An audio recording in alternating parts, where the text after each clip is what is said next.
Hello everyone! A few months ago I decided to stop being precious and use my watercolor paper. I've got some big sheets that I haven't used yet from different brands, and I used a couple of each to make some watercolor journals and play and actually use them up. One of the sheets that I used, actually a couple of sheets that I used, is a paper that I really like. It's the Canson Heritage paper, and it's kind of like the Canson's version of Arches paper. It's supposed to be really good. It's actually very expensive, but when I tried it a few years ago, I really liked it. So I was able to buy some sheets that were discounted, and I was really happy about it. But I saved them for my masterpiece. And yeah, I was just being way too precious. So I just wanted to play with that paper again, and I made a nice watercolor journal. So in January, I signed up for a class by Matt Murphy. And it's an abstract watercolor portrait class, which I really enjoyed. It was a lot of fun, and I thought it turned out really nice. It was just a pleasure to use it on this paper. I really liked it, and so I decided to practice some more and paint more portraits in this fashion so that I wouldn't forget right away what I had just learned. So I turned the page, and like you can see here, it's from the same sheet of paper, right? And I started painting the next portrait. I erased the sketch, but it worked. It was awful. As soon as I put the watercolor down, it got absorbed right away, and I couldn't spread the watercolor. It just didn't work. It was a bit splotchy. You can't really tell on this one, but yeah, it was horrible. You couldn't spread the color at all. So I thought that maybe it's the reverse side of the paper. So since it works well on this side of the page, the other side here should work well. It did not. Same thing happened. I put the water down, and see how like it's kind of bled sideways, and then got sucked into the paper and then dried. And so I could not make washes or anything. I get very frustrated, but I tried on a new page. I did not know if this page was the same sheet as this one, but I tried again and I had the same effect. So I was super disappointed, and I stopped. I just figured that I would just use it for gouache or something. I won't throw it away, but I would use it for gouache. And then not that long ago, I came across a new video by Lindsay the Frugal Crafter talking about a product that I hadn't heard of by Holbein. It's multi-sizing, and it seemed like it might be able to repair my paper, because obviously the sizing of my paper was damaged. I don't know if it was a bad batch, if I waited too long to use this paper and it got bad. I did not store it in a bad place. It's in the closet where it doesn't get really that much humidity. I've got other watercolor papers in the same room that is working just fine. So I'm not sure what happened to this paper. But again, this page worked fine, and then several days later, the other one didn't. So I don't know. So now I'm pretty hopeful that this will restore my beloved watercolor paper. So what I did in this little bottle here, I put half of this, not the whole bottle, but I wanted to test it, so I didn't use all of it, but I put the multi-sizing and then the same amount of water. I shook it a little bit, and then put it on my little plate. And then with a big brush, I just painted my page. I actually did all 4 of them.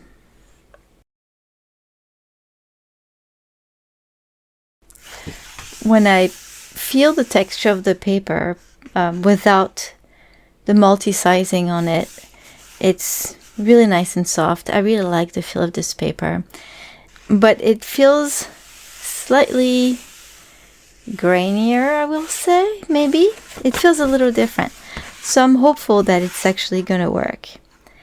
I'm going to paint something on this page, probably a flower or something, and see if it works.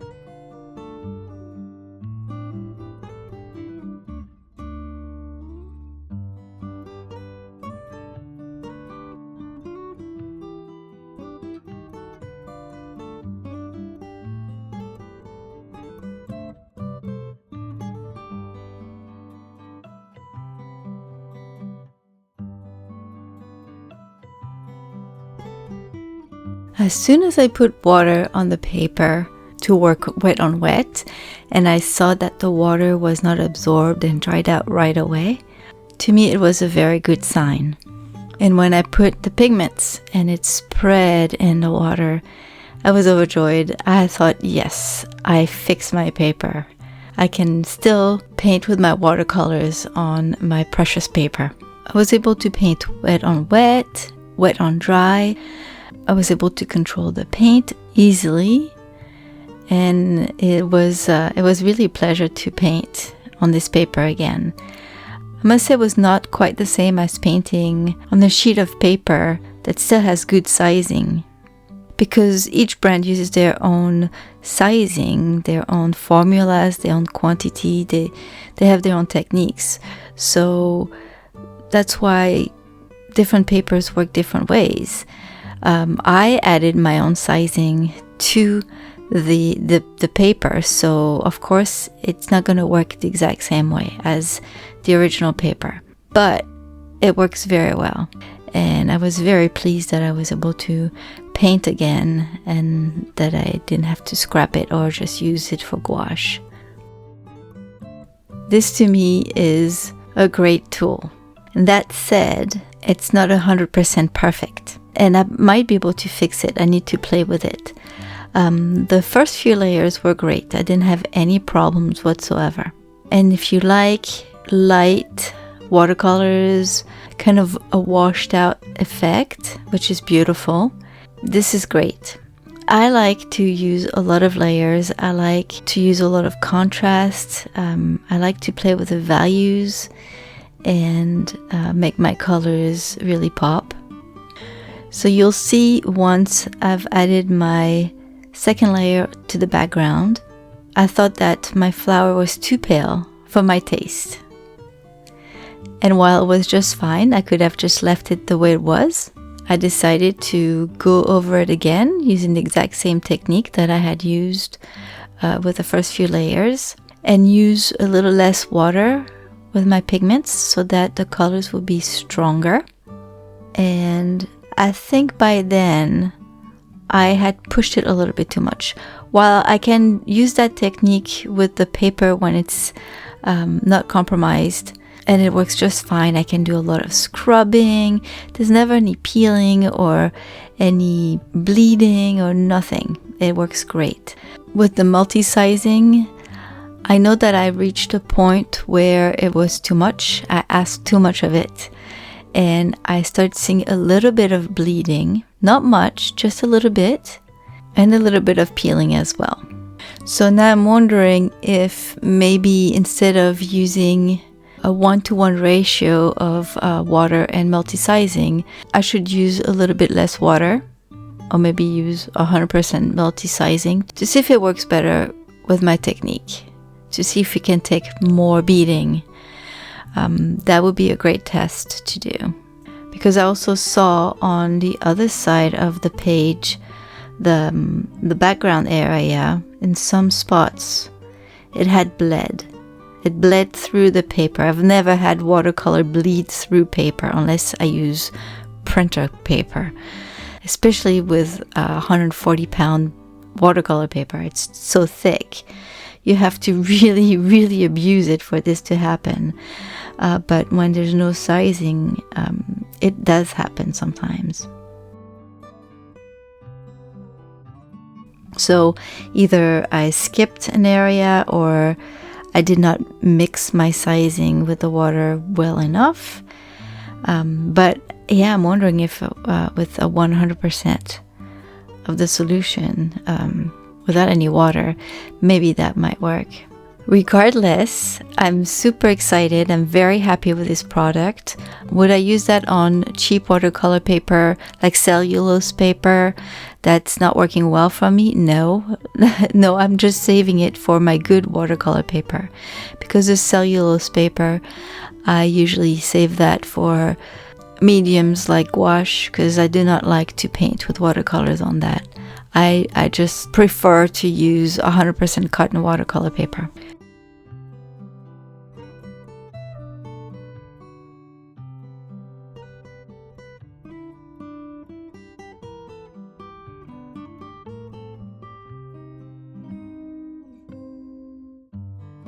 So now I'm going to test all the pages of this journal to see if the sizing has gone bad on all of them or only a few of them. And then those with compromise sizing I will cover up with multi-sizing by Holbein. And you might wonder, am I going to try to paint on all those pages and ruin them just to see if the sizing is bad? No, because it's a very easy way to find out if your sizing has gone bad. And I will make a short video really soon to show you how to do it. It's super easy. You basically take a flat brush and then you just apply water on your paper, and then you see how long it says wet. If the sizing is still good, the page should stay wet for a while. You should see the shine of the paper for quite a while. If it has gone bad, and generally doesn't go bad like everywhere, it's just some spots, then you'll see some places stay wet for a bit and others dry pretty quick. And you might actually, if you flip the page to the other side, you might actually see the water going through it. And it might even make the page translucent. I'll show you. I'll try to show that on the video in my next video.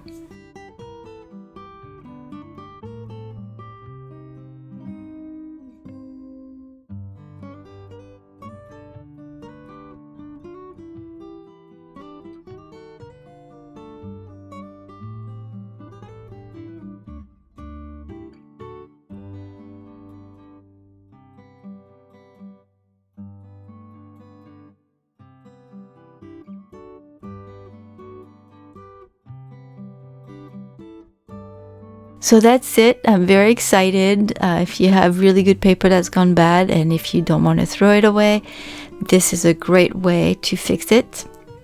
I hope this video has been helpful. Many thanks to Lindsay, the frugal crafter, for sharing the info on this great product. I'm so glad I found it. If you like this video, please remember to give it a thumbs up. Thank you everyone for stopping by. Have a wonderful day. I'll see you soon with another video. Bye bye.